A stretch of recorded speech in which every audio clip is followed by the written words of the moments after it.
Oi, boa noite. Como vai? Vai bem? Tomara que você esteja bem.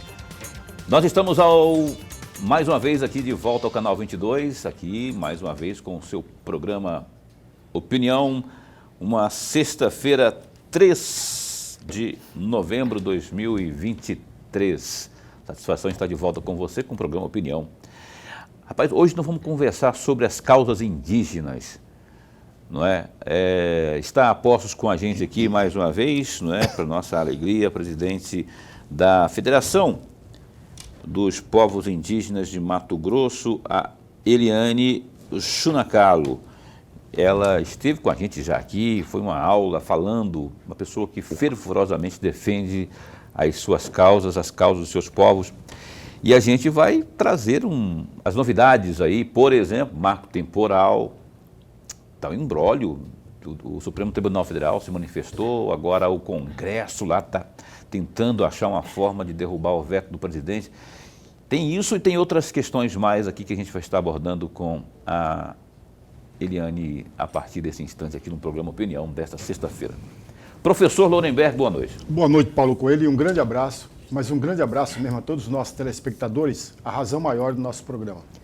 Verdade. Então, a você que acompanha o programa Opinião também pela internet, além do canal 22, pelo www.gazetadigital.com.br e também pela página no Facebook da TV Pantanal. Muito obrigado pelo carinho da sua companhia, viu? Eliane, muito bom tê-la aqui de novo. Obrigado por ter aceito o nosso convite, viu? A gente tem interesse pleno sobre as causas indígenas, que eles chegaram primeiro aqui, eles não, vocês, né?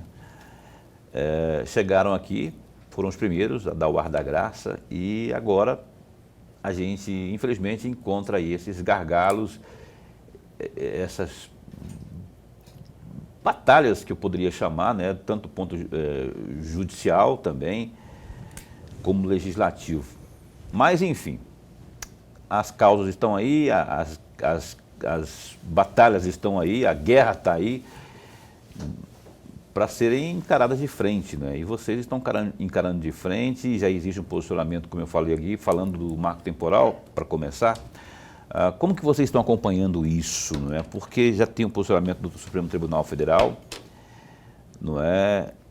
De não reconhecimento do marco temporal. E vocês querem aquilo que entendem que são direitos de vocês, não é? Foram os primeiros a chegar aqui e querem aquilo que é genuinamente natural. E eu queria que você desse um F5, uma atualizada sobre o que está acontecendo nesse instante, como que vocês estão acompanhando isso. Eu imagino que vocês estejam acompanhando também lá no Congresso, que tem lá uma turma mexendo os pauzinhos para derrubar o veto do presidente Lula, nessa questão aí toda. Como que está hoje, o que você tem a dizer em favor desse posicionamento último aí do Supremo Tribunal Federal? Boa noite. Boa noite. Primeiro, obrigada pelo convite, né? É sempre bom estar nos espaços para falar sobre nós. E dizer que, para a gente falar do marco temporal, primeiro a gente precisa entender o que é o marco temporal. Marco temporal, como diz, é um marco de tempo, né? Essa tese diz que a partir da Constituição, a partir de 1988, somente quem estiver sob posse dos seus territórios que poderão ter direito à demarcação das terras. E isso é a tese do marco temporal, em resumo, para a gente entender. Mas é necessário dizer que a gente tem lutado contra o marco temporal, contra outras PECs há muito tempo, né? E dizer que não é só porque a gente chegou aqui primeiro, já estava aqui primeiro. A gente passou por um processo histórico até hoje. Primeiro vieram os colonizadores, matou um monte de gente, né? Depois a gente passou por vários regimes até chegar aqui.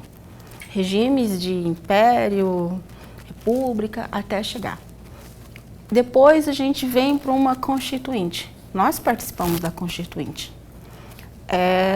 a parte dos direitos da Constituição, ela não foi dada para a gente, né? Os meus ancestrais, os meus parentes, eles foram para a rua, eles foram para os territórios, eles negociaram com os constituintes que estiveram ali, para que nós pudéssemos ter, de fato, os nossos territórios.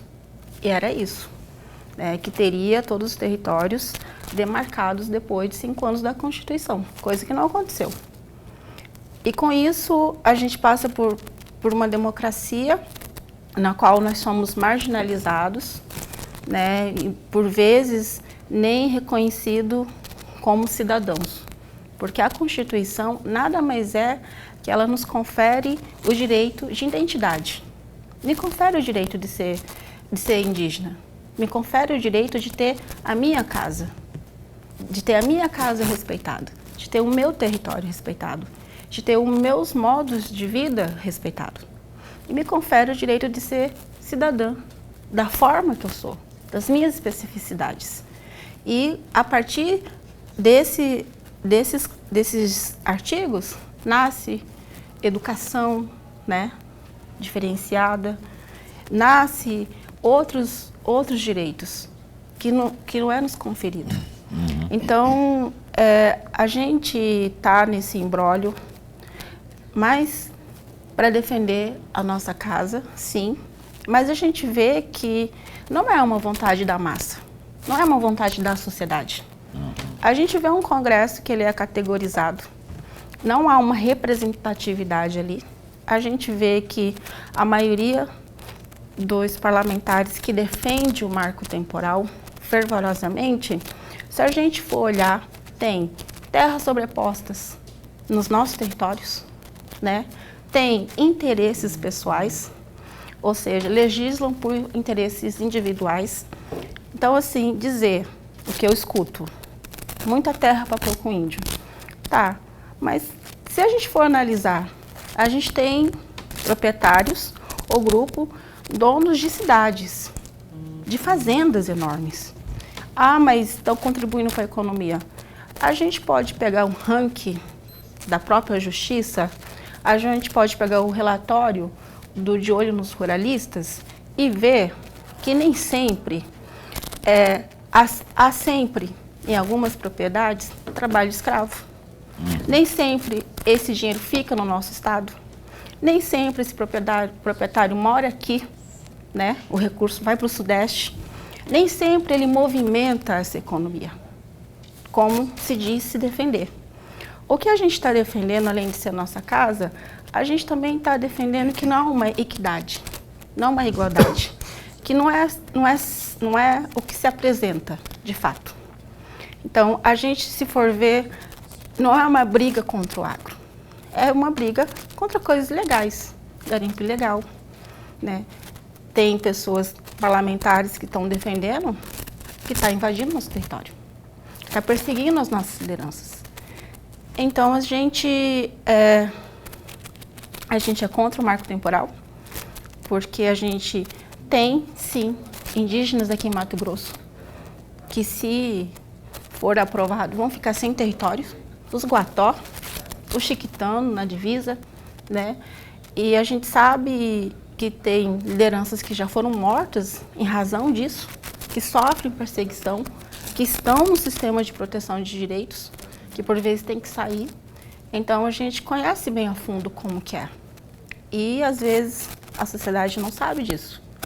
A sociedade, a massa, a maioria, a gente sabe que ela não é tão contra assim. A gente sabe que quem está defendendo o marco temporal tem interesse pessoal ali. Não financeiro, né? Financeiro. Então, eu vejo isso. Eu também vejo que os territórios, eles também fazem sua função social. Os territórios, hoje, são produtivos. Sempre foram, né? Eu vou, inclusive, não vamos continuar abordando esse assunto aí, Sim. pegar esse fio da meada que a Eliane está colocando aqui, e ela está falando, na verdade, com conhecimento de causa, e ela está, não é um desabafo também, dizendo aquilo que realmente está acontecendo, dando conta de que a situação está mais dramática e tensa do que se possa imaginar. Eu vou pedir para o Lorenberg fazer a próxima pergunta, daqui a pouquinho inclusive a gente pode continuar no assunto, Lorenberg. Eu só queria dizer que é um assunto que a gente vai recorrentemente estar abordando ao longo do programa de hoje. Presidente, antes de mais nada, registrar nossa alegria. Mas a alegria mesmo de tê-la mais uma vez aqui enriquece o nosso programa por inteiro. Sobretudo falar das causas indígenas, falar do meio ambiente, porque falar de indígena é falar do meio ambiente também. Você falou 2 ou 3 vezes, repetiu, nós temos que defender a nossa casa. E aí vem a minha primeira indagação, provocando uma reflexão da senhora, e eu quero uma reflexão mesmo. A primeira, vamos defender a nossa casa, mas essa casa já foi invadida há muito tempo, e muitas vezes. Se nós pegarmos só o período da Nova República, quantas vezes essa casa foi invadida? E os moradores foram obrigados a ir para um outro lugar, eu estou provocando, não estou afirmando, foram obrigados a ir para um outro lugar que não era os seus, e eles foram impedidos de voltar. Eu vou dar um exemplo só para uma reflexão da senhora. Saindo um pouco do Mato Grosso, vamos pegar aquele caso do Santa Catarina, que foi tema da discussão no Supremo Tribunal Federal. Desde 2009. Aliás, desde 100 anos atrás, já tinha uma tribo indígena, fugiu o nome da tribo agora. Chocrém. Isso, exatamente. A tribo indígena foi expulsa da sua terra pelo parte do governo do Santa Catarina. E aí, em 2009, 100 pessoas, 100 indígenas, invadem as suas próprias terras, que eles foram expulsos de lá, e não querem sair. E o governo de Santa Catarina buscou a justiça e ganhou na primeira instância, na segunda instância, e perdeu no Supremo Tribunal Federal. Isso de 2009. Aí eu volto a insistir na minha primeira indagação. Essa casa foi de fato defendida? Vem uma segunda indagação juntamente com essa. Presidente, qual é a sua opinião a respeito da não representatividade indígena no Congresso Nacional? Agora nós temos 2 ou 3... Duas, né? Indígenas no Congresso Nacional. Mas quanto tempo ficou sem representação? Eu me lembro do cacique Juruna. Mas se não me falha a memória, e me corrija sempre, o cacique Juruna andava com um gravador, que era um tijolo, Sim. E pouca coisa fez efetivamente a favor dos povos indígenas, uma vez que ele era o único. Sim. No meio de 513 deputados federais, é quase impossível uma única voz ter eco no Congresso Nacional. Eu gostaria muito de uma reflexão da senhora nesses 2 assuntos que eu trouxe, complementando o que a senhora estava falando. Juruna, deputado federal, né? Na década de 80, não foi? Isso, mas... Eita, Chavante. Juruna. Eu vejo que a nossa casa foi invadida várias vezes, sim, e por várias situações. E a gente tentou defender com os instrumentos que nos tinha e cabia naquele momento. Mas da mesma forma que ela foi invadida, a gente voltou, os chocrens voltaram. E assim começou-se uma outra batalha, numa outra época, com os instrumentos que se tem. Então, eu vejo que as lutas, elas vão e retornam. É um processo que não se acaba, né? Não se termina. E eu vejo a resiliência dos povos, porque o Chocrém é o caso que serviu para o STF decidir sim ou não pelo marco temporal, né? Que era o povo, que o governo entrou contra e ficou vários anos. Mas a gente está usando o exemplo de Santa Catarina. A gente tem um exemplo aqui. A gente tem os Tapaiuna. Tapaiuna, que foram retirados do seu território, levado para o Xingu, né? Parte está para o Xingu e parte para os Kayapó. E que há vestígio de parentes perdidos nessa região, que ainda estão. Muitos foram mortos, perseguidos, e que estão há anos tentando retornar para o seu território. E aí, nessa reflexão, professor, eu trago uma coisa que é importante dizer. Nós, povos indígenas, temos um sentimento de pertencimento àquele território. Aquele território que a gente está porque nossos avós estiveram ali, nossos bisavós estiveram ali e a gente tem um sentimento de ser dali. E aí eu vou além ainda. A gente tem uma cosmologia relacionada. A gente tem, talvez, todo mundo fala de religião, eu falo de sagrados. A gente acredita que tudo tem seu dono. E a gente acredita que o nosso pajé, o nosso xamã, ele tem conexão com aquilo ali. Ele provoca o equilíbrio das coisas, de como elas estão. E quando se tem um lugar onde você tem sentimento de pertencimento, mas que isso também está ligado à sua espiritualidade, é como se quando você é retirado dali, é como se algo tivesse quebrado. E eu vou mais adiante para ilustrar essa reflexão. Na pandemia, muitos povos foram impedidos de fazer o seu velório, o seu ritual de luto. E muitos acreditam que por não ter feito esse ritual, por não ter feito essa despedida, por não ter feito todo o que manda cada cultura, a gente quebrou um processo espiritual e que tem consequência, né? E por que eu estou colocando isso? Porque a gente pensa isso, a gente pensa não como não indígena, que é uma propriedade, tipo essa roupa. Eu uso hoje, quando eu enjoar, eu vendo. Muitos tratam a terra assim. Eu vendo, né? Troco para outro. Ou se ela não for mais produtiva, eu troco. A gente não pensa nisso. A gente já pensa que aquilo ali vai ficar para a minha geração, para meus netos, né? E que eles vão fazer essa proteção desse território. Eles vão proteger aqueles sagrados. E o sagrado que vai proteger a água, que vai proteger o alimento, que vai dar abundância. Eu vou além nessa reflexão. Um parente, uma vez, falou para mim que ele era contra a barragem. Uma barragem estava sendo construída. Passar no curso do rio. E disseram para ele, mas é só mudar o rio, né?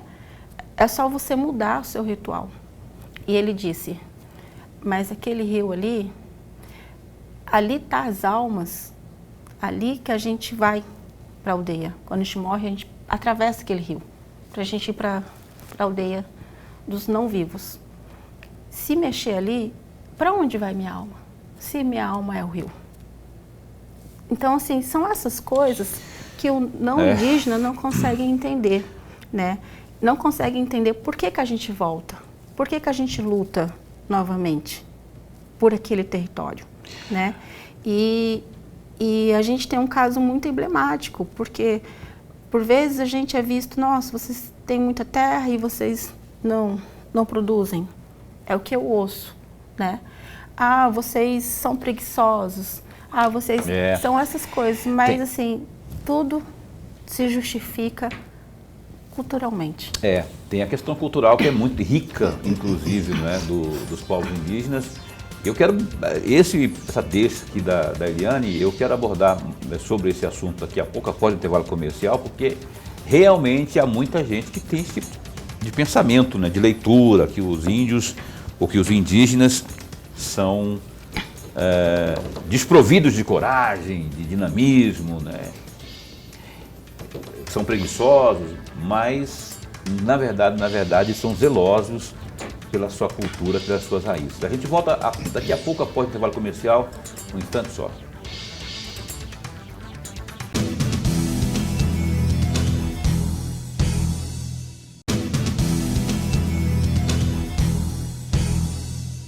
Estamos de volta aqui com o programa Opinião na sua TV Pantanal. Nessa sexta-feira, vou pedir aqui para o Lorenberg abrir o bloco de perguntas para a nossa entrevistada desta noite. É a Eliane Chunacalo. Ela é Bacairi.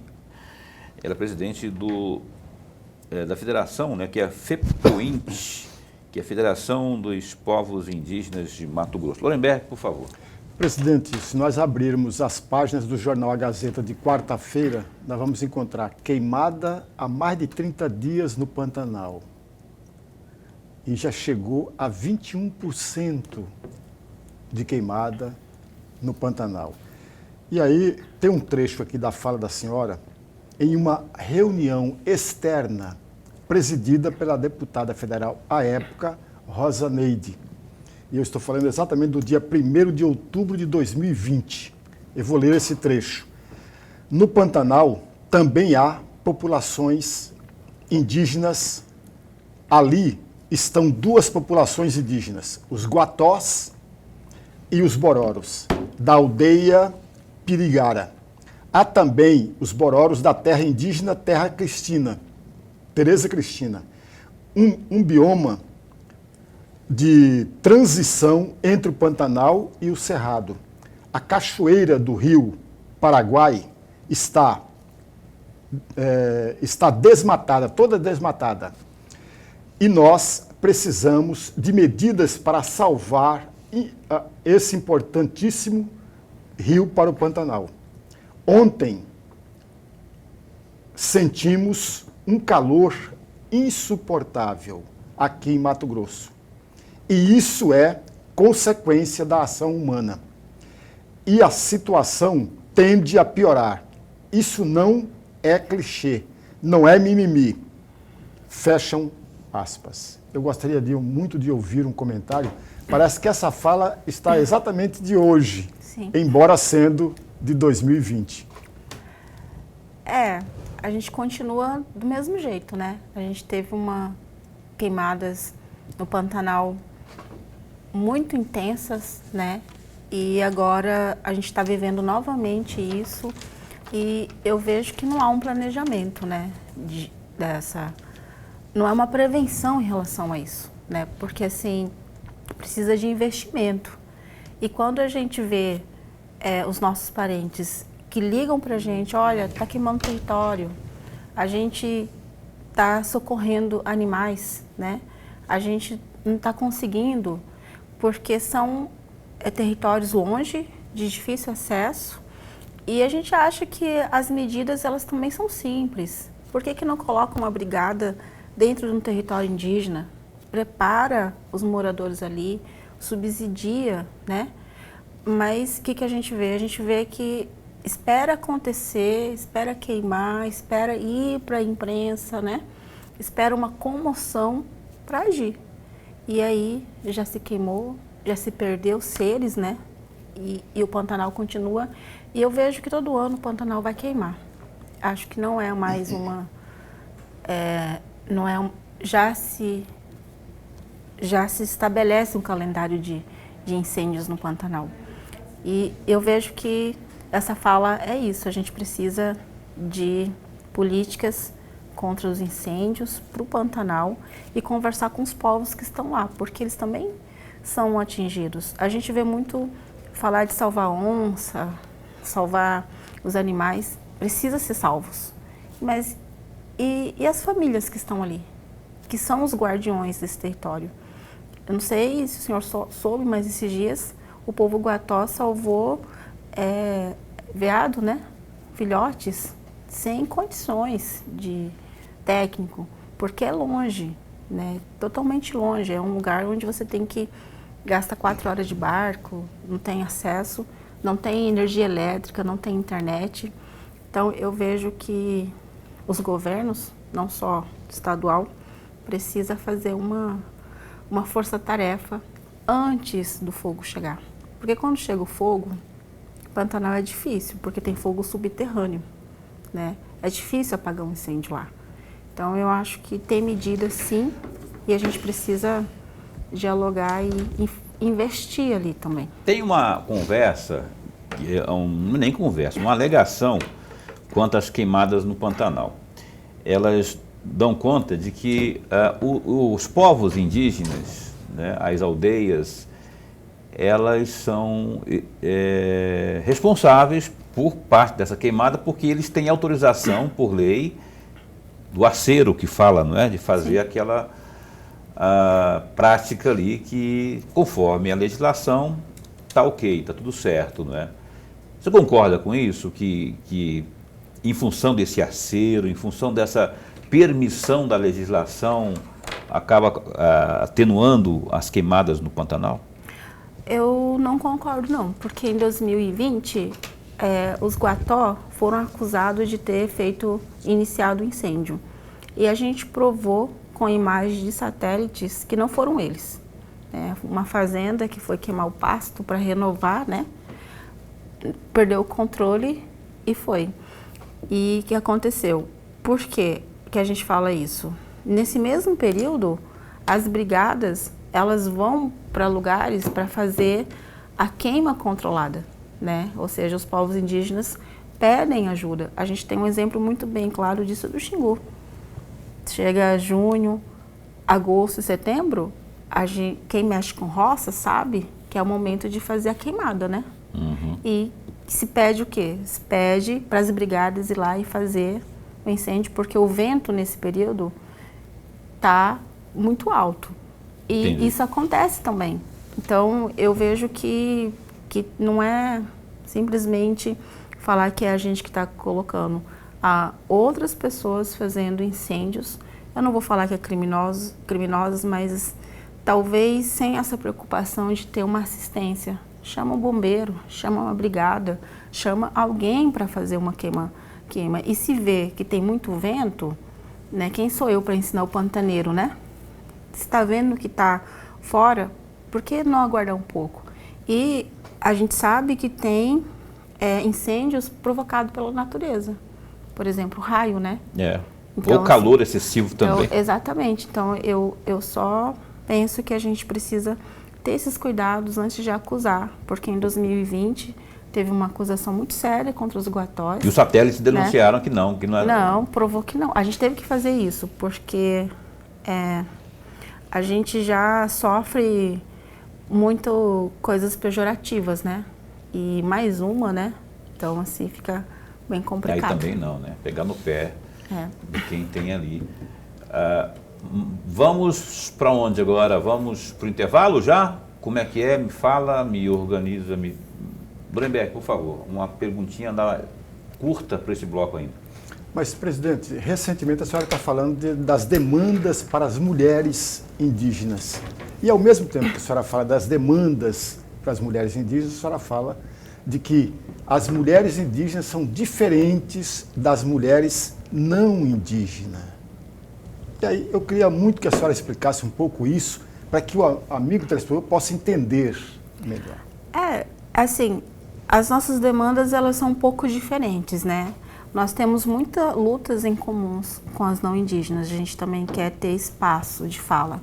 Queremos que a nossa voz ecoe, né? E a maioria das culturas, elas são patriarcais. Patriarcais no sentido de que a cultura ela é voltada para o homem, né? Ele que direciona o que acontece.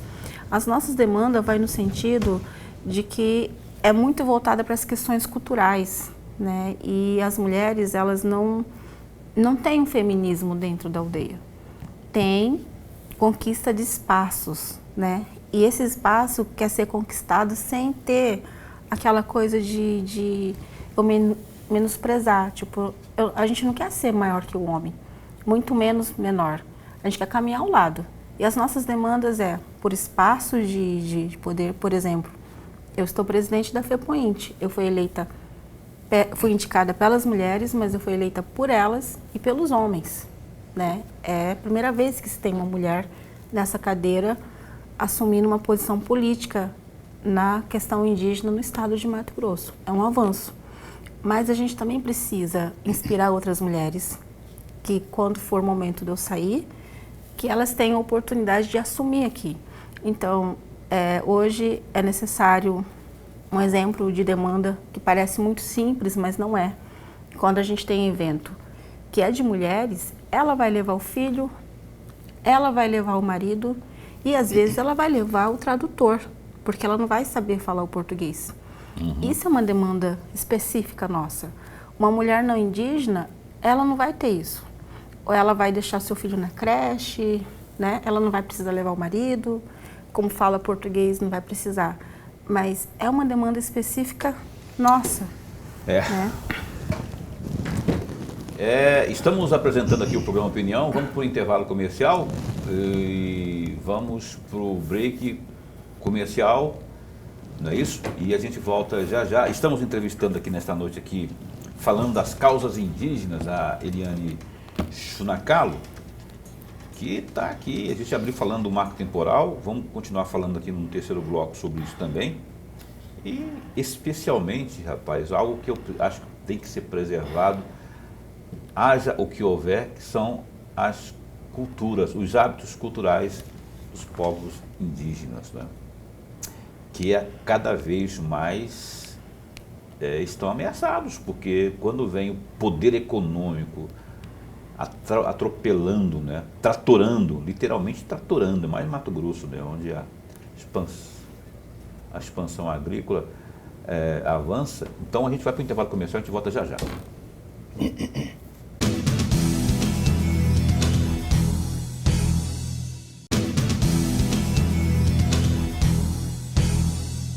Pois bem, menino, estamos de volta aqui com o programa Opinião na sua sexta-feira com a Eliane Chunacalo do Bacairi. Eliane, fale um favor para a gente aqui, olha para aquela câmera grande ali e eu queria que você dissesse na sua língua, não vem com caô não é português não, estamos de volta. Estamos de volta com essa entrevista importantíssima para os povos indígenas, que é o programa Opinião. Tala China pecado do mundo, cura do mundo. Tudo isso já falou? Já. Eu falei, nós estamos conversando com homens e mulheres aqui. Que não tem programa na tradução. Na versão, na adaptação, na livre adaptação dela, ela falou. Só não falou o nome do programa Opinião, né? Mas. Tudo bem, né? De todo modo, muito obrigado a você que acompanha o programa Opinião nessa sexta-feira. Estamos aqui com a Eliane Chunacalo. Eu vou abrir o bloco dizendo o seguinte: a última vez que eu estive numa aldeia, faz muito tempo já, foi no governo Blário que a gente acompanhou uma expedição do governador, então Blário Mais, e aí eu tive a oportunidade de ficar o dia inteiro na aldeia, acho que foi aqui no Araguaia, no Médio Araguaia, Xingu, e eu vi que ali eles eram, à época, estou falando de 20 anos atrás, muito tradicionalistas, os hábitos propriamente, não é, e tal. E isso choca um pouco com o que a gente falou do bloco anterior, por exemplo. Hoje em dia não existe preconceito para que o índio ou indígena use o celular, iPhone, um carro do ano, ou a tecnologia, enfim. Naquela época eu via que a coisa assim muito... Eu observava que tinha ocas, né? Eu não sabia que ninguém usava... Porque a gente tinha ideia de que o indígena usava tanga ainda, né? Caçava de arco e flecha. E são muito modernos lá hoje, né? Você continua, você é da etnia Bacairi?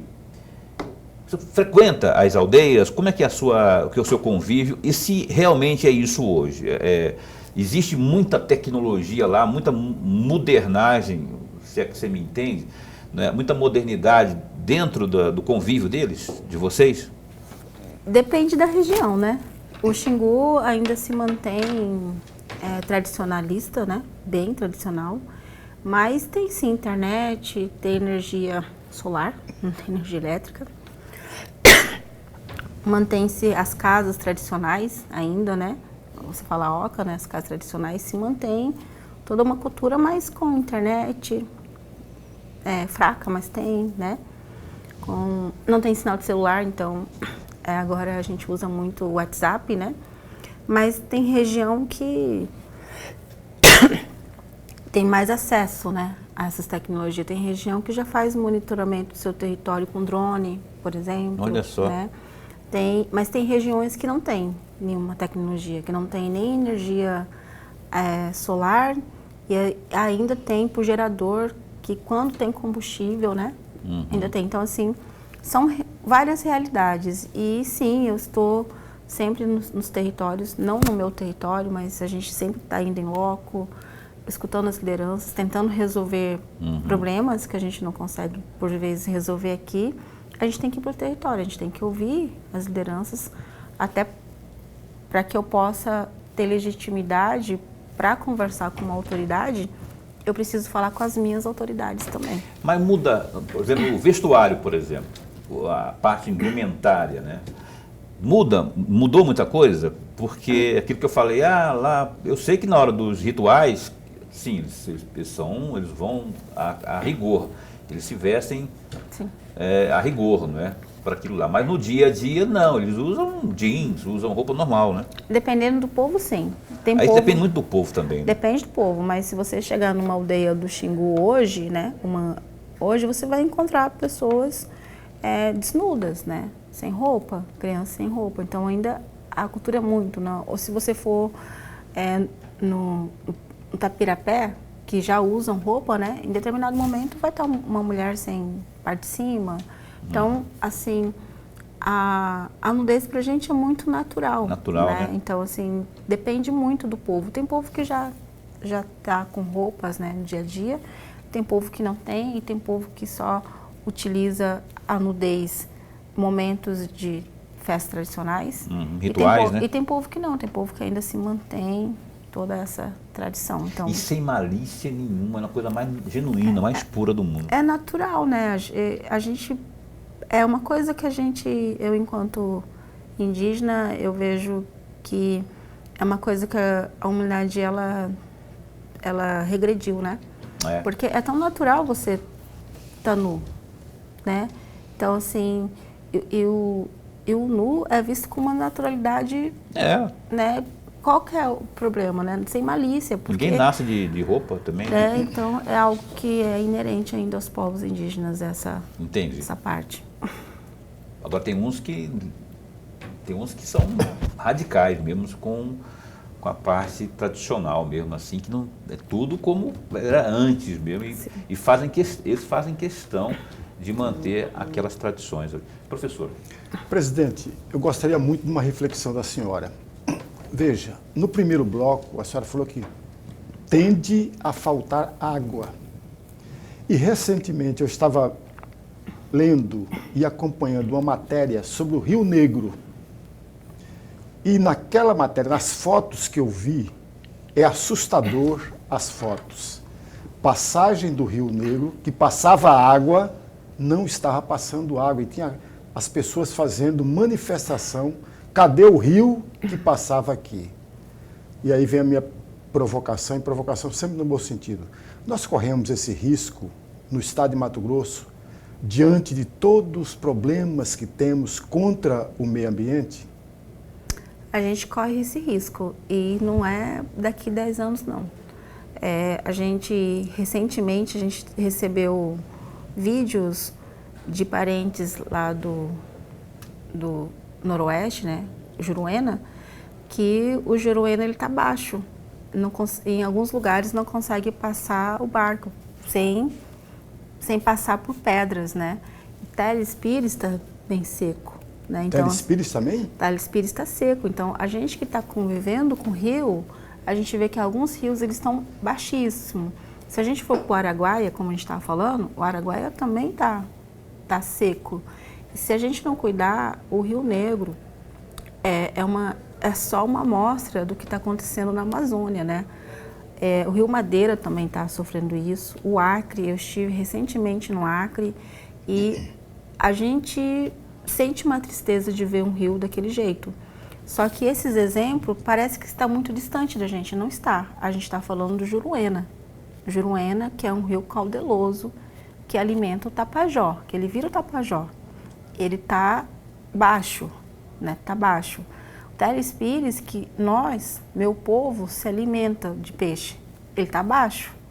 Então, assim, se a gente não tiver esses cuidados, a gente vai ter, infelizmente, vários rios igual o Rio Negro, né? Que a gente está rezando para que chova, porque eu até postei, né? A gente vê um rio tão lindo e agora ele está ali, desfalecido, né? E a gente não quer isso aqui. Então, eu peço aos telespectadores, quando vocês virem o Rio Negro, pense que aqui também está passando por isso.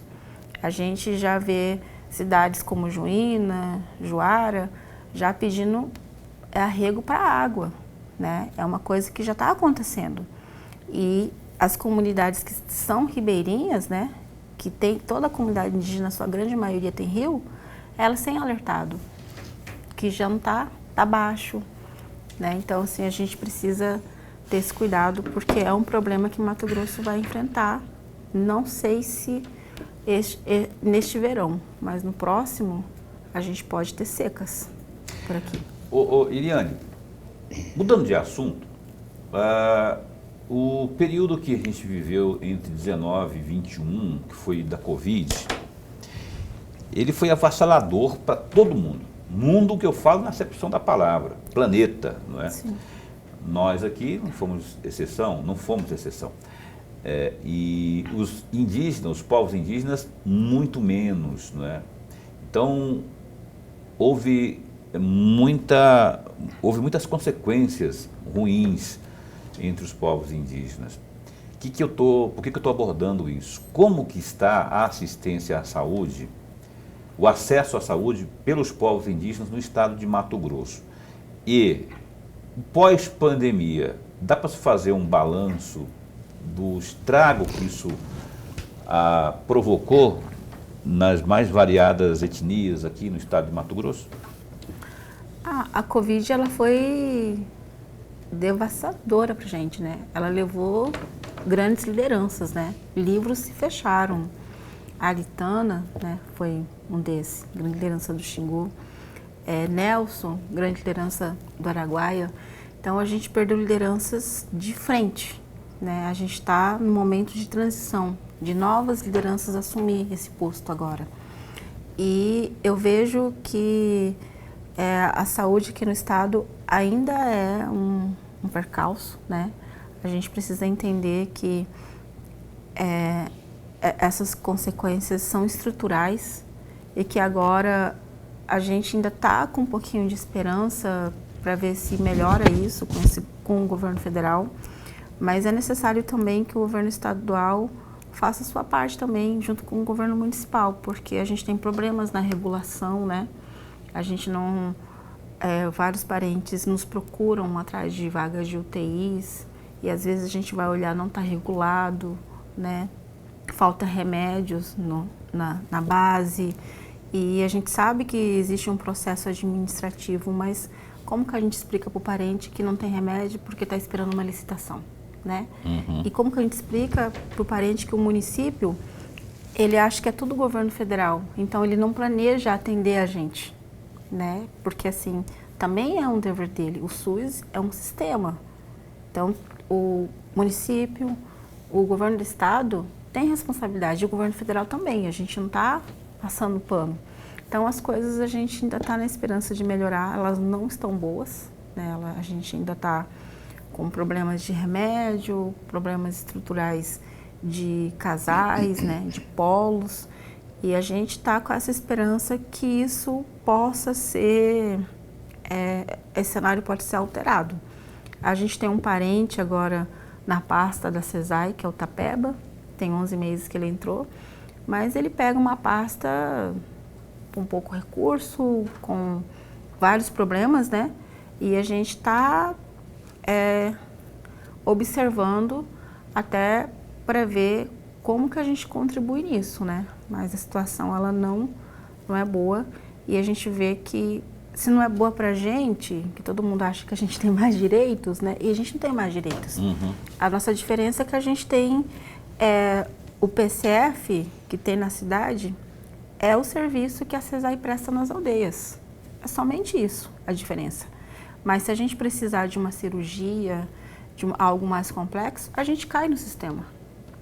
E isso é muito mais devastador porque aquele indígena às vezes não sabe falar português, né? Aquela indígena não sabe, às vezes não tem não tem monitoramento disso, né?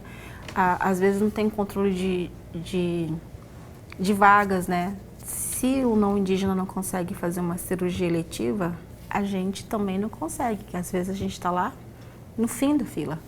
Então, eu acho que saúde é um problema de todo mundo e a nossa não está boa, não. Nós temos problemas. Para ninguém, né? Para ninguém. Professor. Presidente, eu vou aproveitar a deixa de parte da resposta que a senhora acabou de nos dar. No Mato Grosso temos 45 povos indígenas, é isso? Sim, com os dois isolados, sim. Contando com o isolado, né? Sim. Mas o que não está isolado existe uma facilidade da senhora, como presidente da federação, ter contato e reunião frequente com todos esses povos ou não? E aí, acrescentando um outro item, vocês têm 2 representantes na Câmara Federal. Há um contato, embora ela sendo de estados diferentes, há um contato dessas 2 representantes com os 45 povos indígenas no Mato Grosso ou não? Então, a gente tem contato sim com os povos indígenas, porque a federação ela tem uma forma de se organizar geopoliticamente, né? Nós temos nossos conselheiros, temos os nossos articuladores, né? E temos as nossas associações de base. Isso possibilita a gente receber demandas e saber o que está acontecendo e agir quando for necessário. E quando for necessário, a gente ir para o território também. Agora, é difícil às vezes fazer uma reunião online, mas a gente tenta fazer. E a gente tenta se reunir também presencialmente. A nossa relação com a deputada Célia e a Juliana Cardoso, né, que também é indígena, ela é boa, né? A gente não tem representante lá, Mato Grosso não tem. A gente não conta com a bancada de Mato Grosso, porque é uma bancada que não nos defende, né? Pelo contrário, nos ataca, tanto federal como o Senado. E elas são as vozes da gente, então elas têm uma articulação com todos os povos indígenas do Brasil. Então, assim, as leis às vezes são discutidas, né? Eu faço parte de uma articulação nacional de mulheres chamada Amiga, que foi a Sônia Guajajara que fundou, junto com a Célia. A Sônia foi eleita, mas ela está no ministério, né? A Joênia era deputada, hoje é presidente da FUNAI. E a Célia continuou lá, que tem uma frente, fez uma articulação, organizou uma frente parlamentar e tem as comissões na qual a gente tem sinergia, e ela é a nossa voz. Então a gente tem uma boa articulação com ela, a gente procura. Ela já veio aqui no estado chamado Raoni, né? E a gente conseguiu aprovar um requerimento para a comissão vir aqui em Mato Grosso. Era para ter ido na nossa assembleia, mas como a aldeia Urubu Branco não tem pista de aeroporto e Confresa não tem uma pista que comporta aviões da FAB, a gente não conseguiu trazer a nossa ministra para cá, nem a ministra de Cultura que iriam para a nossa Assembleia, porque a gente está conseguindo trazer essas autoridades e a gente está conseguindo ter acesso a elas também. E então é uma relação boa. A gente espera que no próximo mandato a gente tenha representantes lá também, tanto indígena e não indígena. Caminhando para o final do programa aqui, eu gostaria de questionar o seguinte, ainda naquela mesma pegada da pergunta anterior.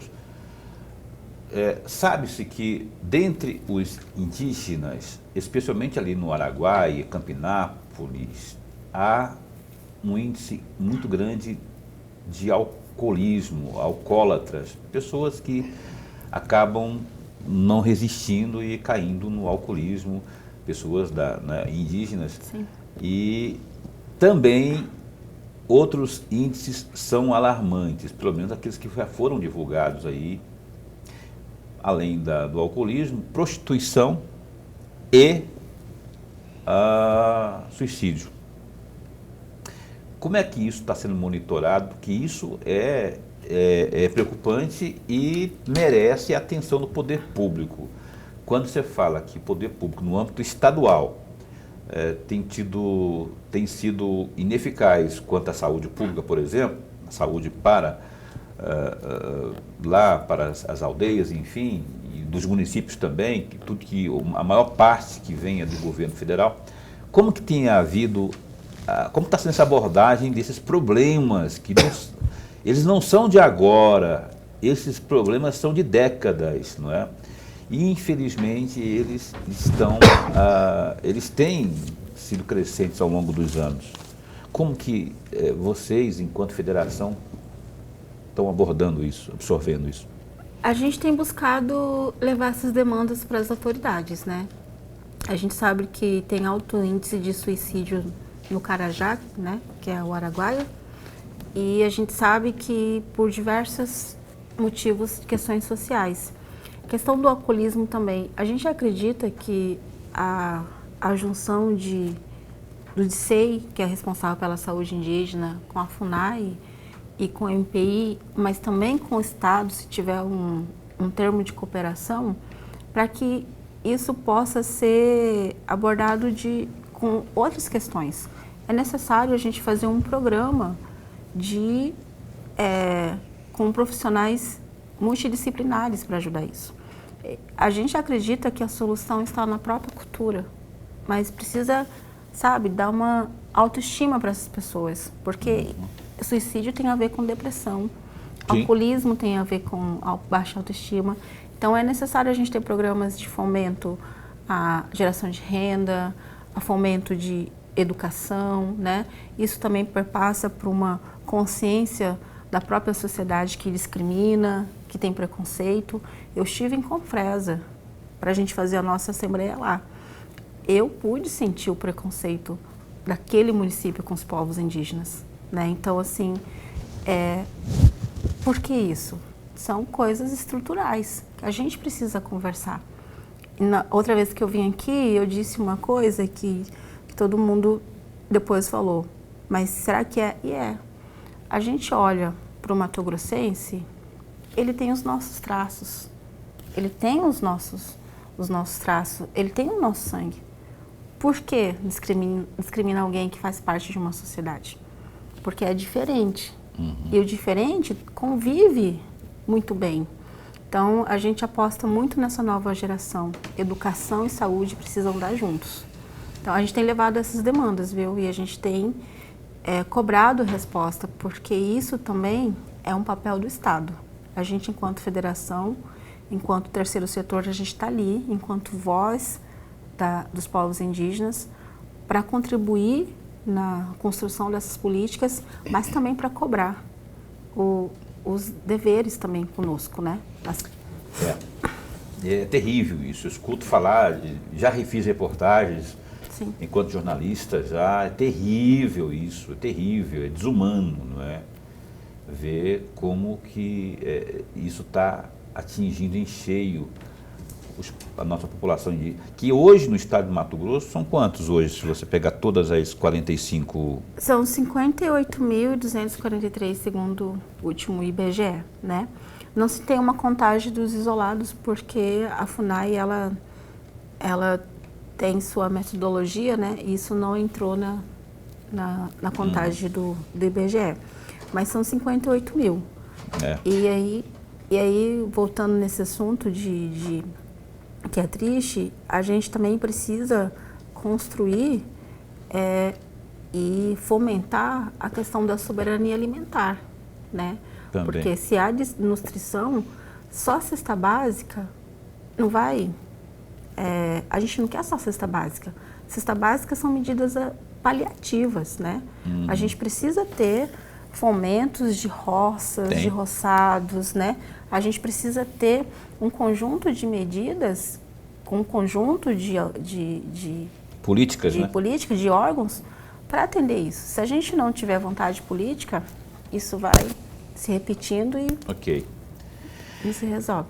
Encerrando aqui o programa Opinião desta sexta-feira, e eu vou deixar um recado aqui importante, especialmente para a comunidade indígena, que é o seguinte: a Eliane falou aqui, não é, que uma queixa que ela acabou fazendo de forma não direta, mas indireta aos nossos parlamentares da bancada federal em Brasília. Ela falou aqui, nenhum tem atentado para a causa indígena, nenhum tem levantado a bandeira dos indígenas, especialmente do estado de Mato Grosso. Defender mesmo, porque especialmente nesse momento de marco temporal, de um monte de questões aí, além da assistência direta lá, não é? Ninguém tem feito o seu esforço e com certeza parte deles, se não todos, esteve lá no pleito passado, na eleição passada, pedindo voto. Então fica aí a dica, não é?